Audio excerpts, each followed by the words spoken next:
நேயர்கள் அனைவருக்கும் அன்பான வணக்கங்கள். அமிர்தா ஜோதிடம் சார்பாக மீண்டும் உங்களை சந்திக்கிறோம். இந்த வார தலைப்பு லக்னத்தை பற்றி பேசிகிட்டே இருக்கோம். அதாவது மேஷம் முதல் மீனம் வரை இந்த 12 லக்னத்தில் பிறந்தவங்களுக்கு குணதிசைகள் எப்படி இருக்கும், நடைபெற வருகின்ற சனி பயிற்சி அவங்களுக்கு என்ன சாதகமாக இருக்கும் அப்படிங்கிறது பார்க்க போகிறோம்.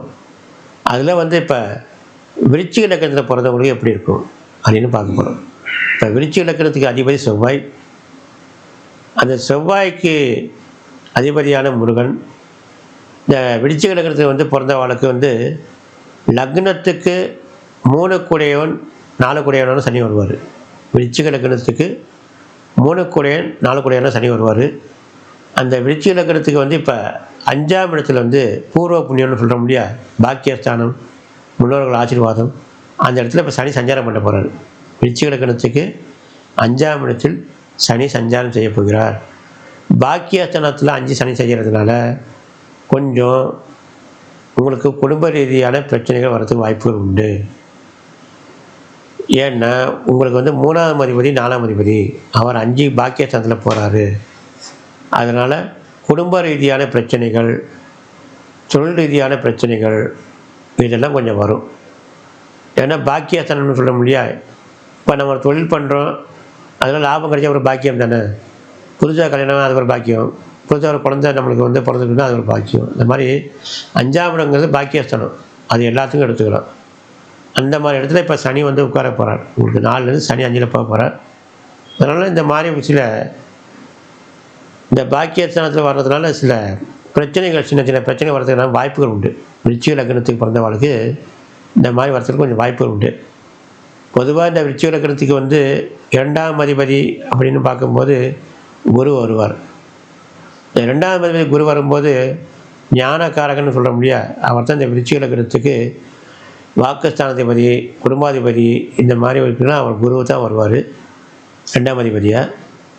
இவங்களுக்கு தெய்வ வழிபாட்டில் கொஞ்சம் கவனம் கொஞ்சம் குறைவாக தான் இருக்கும். இந்த விருச்சிக லக்னத்தில் பிறந்தவங்களுக்கு அவ்வளோ ஆர்வம் இருக்காது. நீங்கள் வேணால் பாருங்கள், அவங்களுக்கு அப்படியே போகும்போது ஒரு சொல்ல அடிச்சுட்டு போயிட்டே இருப்பாங்க. நின்று நிதானமாக நம்ம சாமி கும்பிட்ற மாதிரிலாம் கும்பிட மாட்டாங்க. ஏன்னா அவங்களுக்கு திடீர்னு ஏதாச்சும் ஒன்று தோணும், இப்படி செஞ்சால் எப்படி இருக்கும், அப்படி செஞ்சால் எப்படி இருக்கும் அப்படின்னு. அந்த மாதிரி ஒரு குணாதிசயங்கள் கொண்டவங்க தான் இந்த விருச்சிக லக்னத்தை பொறுத்தவங்க. அது அந்த லக்னத்தில் பிறந்தவங்க அதெல்லாம் மாற்ற முடியாது. இந்த குணாதிசயங்கள் இந்த லக்னத்தில் பிறந்தவங்களுக்குலாம் அதை மாற்ற முடியாது. அந்த அமைப்பே அப்படி தான். நம்ம எப்படி பிறக்கும்போது அந்த லக்னம் போட்டோமோ அதுதான் அமைப்பு. அதை வச்சு தான் நம்ம எல்லாமே சொல்கிறது. அந்த காரணத்தினால தான் இப்போ அதுலேருந்து 5ஆம் இடத்துல சனி சஞ்சாரம் செய்ததுனால நீங்கள் கொஞ்சம் தெய்வ பக்தியில் கொஞ்சம் ஆர்வம் காட்டணும். ஏற்கனவே உங்களுக்கு இல்லாமல் இருந்தாலும் பரவாயில்ல, இப்போ வருகின்ற காலங்களில் கொஞ்சம் நீங்கள் ஆர்வம் காட்டணும், நல்லது.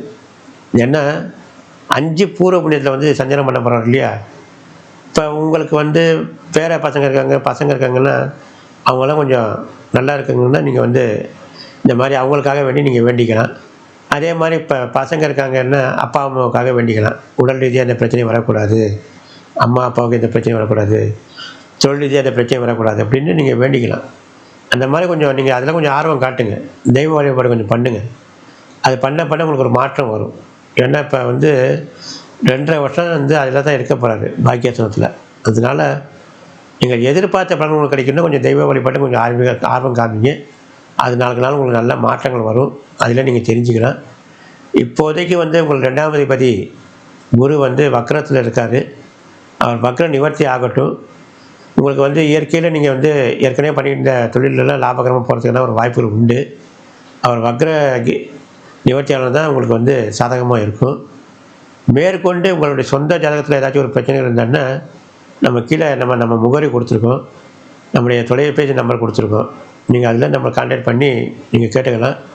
நம்ம சேனல் உங்களுக்கு பிடிச்சிருந்தா நீங்கள் எல்லாத்தையும் ஷேர் பண்ணுங்கள், அதே மாதிரி சப்ஸ்கிரைப் பண்ணுங்கள். ஏன்னா உங்களுடைய ஆர்வம் தான் நம்மளுக்கு நிகழ்ச்சிகள் நம்ம பண்ணுறதுக்கு நம்மளுக்கு ஆர்வமாக இருக்கும். அதனால் இந்த நிகழ்ச்சி உங்களுக்கு பிடிச்சிருந்தான்னா நீங்கள் நம்மளை லைக் பண்ணுங்கள். லைக் பண்ணி இந்த மாதிரி சேனலுக்கு இது பண்ணுங்கள். மீண்டும் உங்களை சந்திக்கிறோம். நன்றி, வணக்கம்.